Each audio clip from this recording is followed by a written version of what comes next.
Yes, children. Hello, how are you? Hope everything is going fine. You're staying at home, right? Okay. Today we'll start our topic tissues. It is a fundamental unit of life. In other words, what's the building block of an organism? Yeah, it's nothing but cell. Cell is the structural and functional unit of every organism. And do you know about the number of cells present in an organism? Yeah, there are organisms which are made up of single cell like amoeba.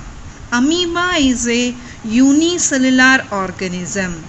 Its body is made up of a single cell, and all the activities that are to be taken place inside the unicellular organisms are performed by that single cell. For example, respiration, digestion, locomotion and excretion, all functions are performed by this single cell. Do you think all the organisms are unicellular? No, there are multicellular organisms which are made up of more than one type of cell. These organisms have different type of set of cells to perform different functions. For example, in our body we have a set of cells that perform respiration, a set of cells that perform digestion. This specific type of cells which are specialized to perform a certain function are called as tissue. A tissue is a set of cells which is specific in its structure and function. There are various tissues. Since our body needs to perform, not only our body, all the multicellular organisms need to perform various functions. This design of having different tissues helps in division of labor so that each function be performed by a particular set of cells and there is no clash or disturbance. Take for example, our body has a type of tissue, that is muscle tissue, which helps in movement of body parts. This helps in movement of body by contraction and relaxation. That is the function of muscle tissue. Our body has another tissue like blood, which helps in transport of substances like various substances, nutrients, not only hormones as well as water molecules, gases, all these are transported by blood tissue. That is the function of blood tissue. In this way, body is organized. See now, like many other organisms, plants are also multicellular. Now, do plants have tissues? Are they similar to animal tissues? Are they similar to human tissues? No, they are not similar. But definitely plants also have tissues. When we study about tissues, we study them under two headings. One is plant tissues, second one is animal tissues. First, let us study about plant tissues. As we know that plants are living organisms, they perform several functions like respiring, growing unlimitedly throughout the life, and they absorb the water from the soil for growth. And they have various parts that make up the plant body, which are made up of various tissues. These tissues are made up of a group of similar looking cells, and plant tissues are classified into various types depending upon their structure and function. All the plant tissues based on their structure and function are primarily divided into two types. One is meristematic tissue and second one is permanent tissue. First, let us study about meristematic tissue. Meristematic tissue includes those tissues which are present in the plant which divide continuously. Their primary function is to divide continuously and help in growth of the plant parts. These plant parts are able to grow because of the presence of meristematic tissue, which are continuously dividing tissues. These are present in various regions of plant body and help in the growth of the plants. Meristematic tissue. It is present in specific regions of the plant body which is continuously dividing. They are composed of actively dividing cells and responsible for production of cells. The capacity of division is restricted only in these areas of the plant body, and meristem is the only tissue which is active throughout the plant life. Remaining cells of the plant body do not divide at all. They have various other functions, but they do not divide. Division is the function that is done only by meristematic tissue in the plant body.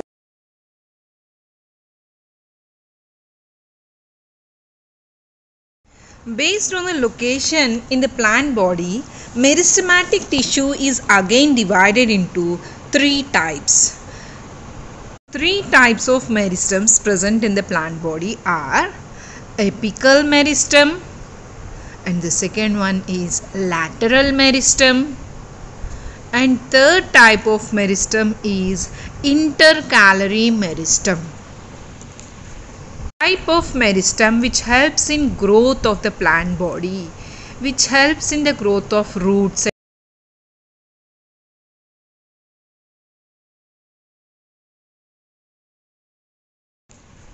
Type of meristem which helps in growth of the plant body, which helps in the growth of roots and shoots and their increase in length, is known as apical meristem. It is present in the tip regions of the plant body like shoot tip and root tip. It helps in the growth of length of the plant body, that is lengthwise growth of plant body is done by apical meristematic tissue present in the tip regions of root and shoot.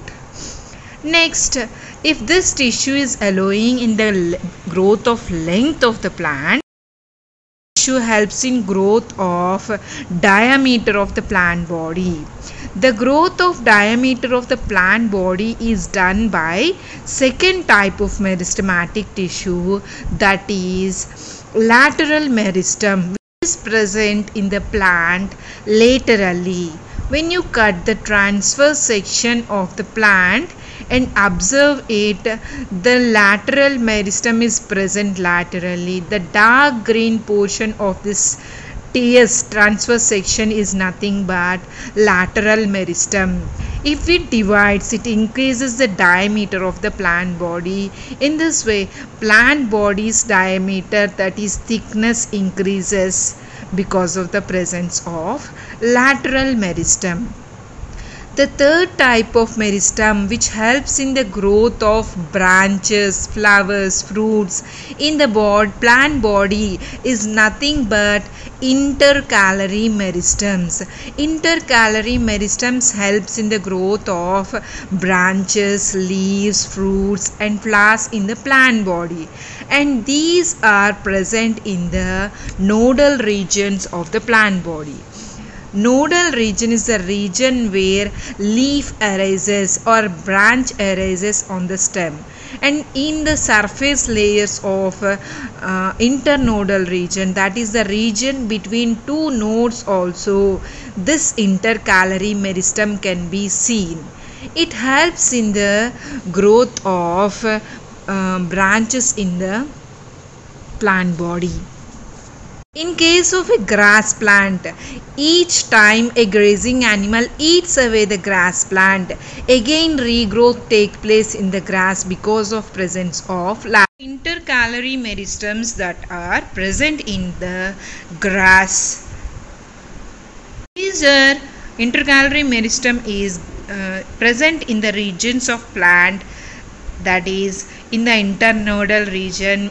It is the region between two nodes, and it is also present in the nodal region and helps in the growth of branches.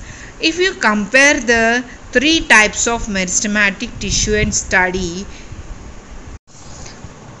Apical meristem is present in the tip region of root and shoot and helps in growth of height of the plant body. And intercalary meristem is present in nodal and internodal region. It helps in growth of branches in the plant body. And third, lateral meristem is present laterally in the stem. It helps in the increase of diameter or thickness of the plant body.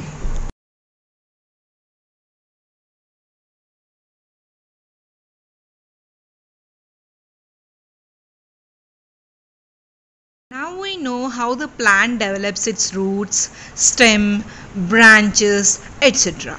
But there are several other functions that are to be performed by a plant body other than growth, like formation of food material, storage of those food materials, absorption of nutrients and water from the soil, and getting the mechanical support. These functions of plant are performed by another set of tissue which is called as permanent tissue. Permanent tissue is nothing but the tissue that is formed from meristematic tissue which stop the capacity of dividing. When they are fully formed, they do not divide anymore and they perform different functions that are required by plant body. Based on the similarity of the cells that are present in the permanent tissue is again divided into two types. One is simple permanent tissue and the second one is complex permanent tissue. Based on the similarity of cells present in the tissue, simple permanent tissue is divided into three types. One, parenchyma, second one collenchyma, and the third one is sclerenchyma. Parenchyma cells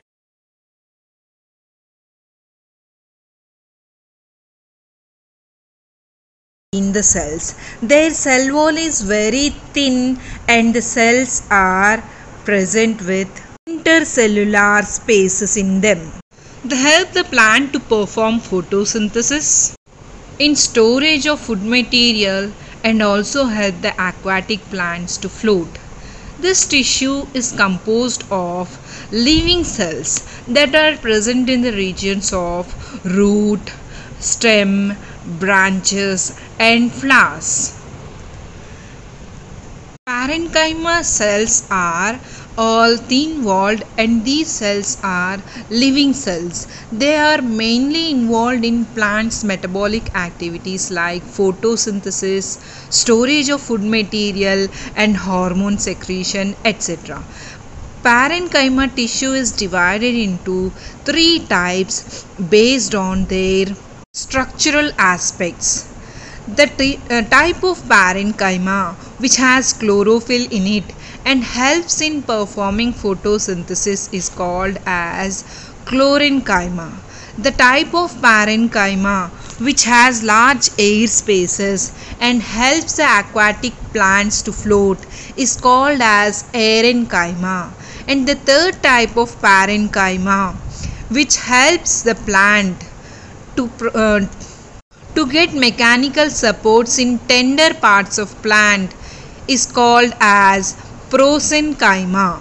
The next type of simple permanent tissue is collenchyma. Collenchyma tissue is composed of elongated cells which do not have any intercellular spaces between them. These cells help in providing the plant mechanical support, at the same time flexibility. The cell wall of collenchyma is not so thick that plant cannot bend and not so thin that plants fall off easily.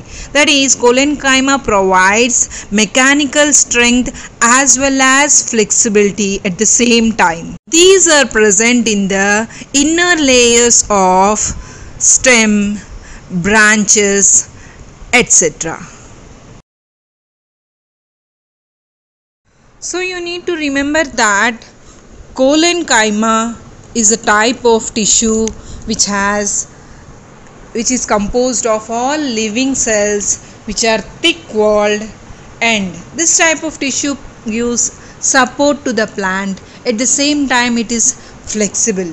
Collenchyma is divided into three types based on the cell wall thickening. If the cell wall thickening is found in the angular regions of collenchyma cells, then it is called as angular collenchyma. If the secondary cell wall thickening is found in the tangential region of the cells, then it is called as lamellar collenchyma.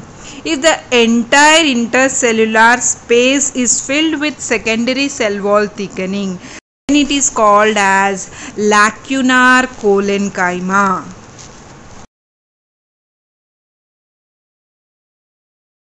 The third type of simple permanent tissue is sclerenchyma. It is composed of very thick cell walls and the cytoplasm is almost absent. Sclerenchyma cells have hardening agents in their cell wall and help in providing mechanical support to the plant.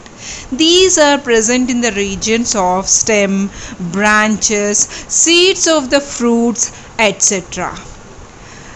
The sclerenchyma is divided into two types based on its structure. The elongated cells of sclerenchyma, which are having larger lumen, that is nothing but cytoplasm, is called as fiber. The other type of sclerenchyma is sclerid, which is having almost very less or no lumen and the cell wall is very thick. These cells are short but they are highly branched. That is about the simple permanent tissues. Now coming to the complex permanent tissues. They are composed of cells which are having different types of elements in them, which come together to perform a common function. Complex permanent tissue is divided into two types based on its function. First one is xylem. It is composed of tracheids, vessels, xylem parenchyma and xylem fibers. Xylem parenchyma and xylem fibers are similar to those present in the simple permanent tissue. Only difference is that they are present in the xylem and help in performing food and providing mechanical support to the xylem. The function of xylem is to transport water and minerals from soil into the plant.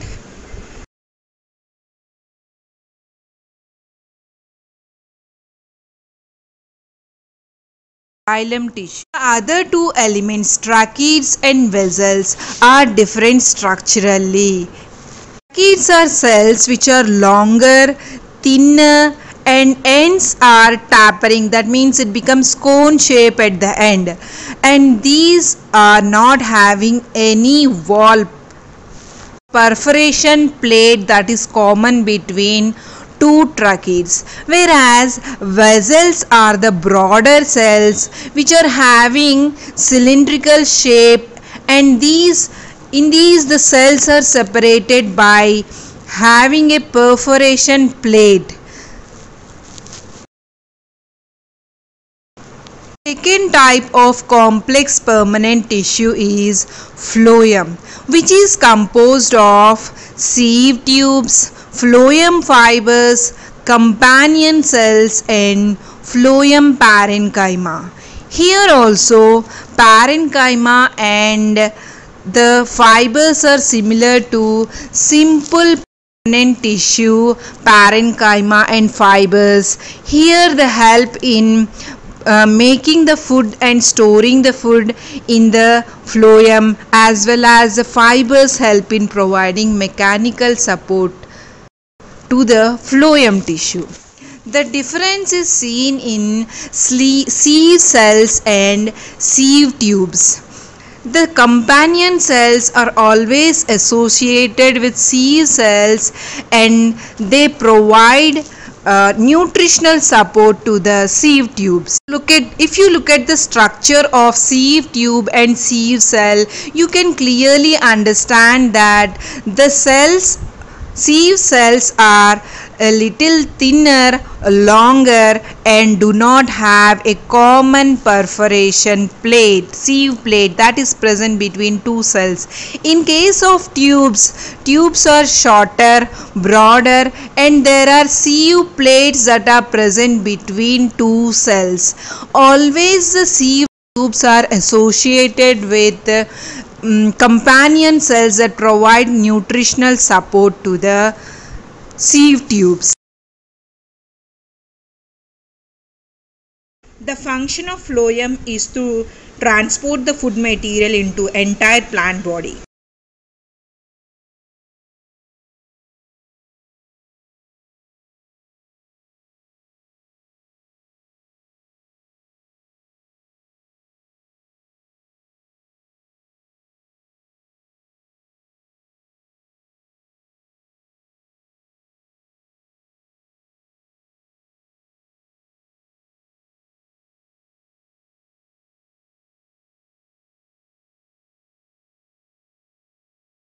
So that is about the plant tissues classification.